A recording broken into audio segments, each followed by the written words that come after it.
आज से 1000 साल पहले ये चीज़ मानी जाती थी कि जो विचार है वो हार्ट से आते हैं। यानी कि जो भी हम इमोशनल होते हैं, जो भी चीज़ें हैं, ये हार्ट से आते हैं, ठीक है? यानी कि दिमाग और हार्ट में कन्फ्यूज़न थी कि विचार दिमाग से आते हैं कि हार्ट से आते हैं, ठीक है? तो उनका मानना था कि हार्ट से आते हैं, ठीक है? तो इस तरीके से यानी कि इसका क्या है, जैसे मान लो कि वही चीज़ किसी ने धोखा दे दिया, तो बीपी हाई हो गई, लोगों को लगा कि यहाँ पे चोट हो रही है, हार्ट पे, ठीक है? दिल तोड़ा है, हार्ट पे चोट हो रही है।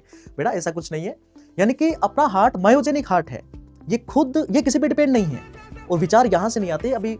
यानी कि उसके बाद में रिसर्च होती गई तो बाद में पता चला कि विचार तो दिमाग से आते हैं और दिमाग जैसे रिएक्ट करेगा वो अफेक्ट पड़ेगा, यानी कि थोड़ा अफेक्ट पड़ता है इमोशनल का जो भी है, यानी कि नर्व के थ्रू, जिससे हार्ट यानी कि हार्ट बीट तेज हो जाती है, बीपी लो हो जाती है, बीपी हाई हो जाती है। तो इसलिए मानते थे और कुछ नहीं है ऐसा कि हार्ट को चोट लगती है, हार्ट टूट जाता है, किसी ने धोखा दे दिया, ठीक है? देखो, यानी कि आपने ये तो नहीं सुना कि मेरी किडनी टूट गई, हार्ट यानी कि स्टमक टूट गया, किसी ने धोखा दे दिया, ठीक है? ऐसा नहीं होता।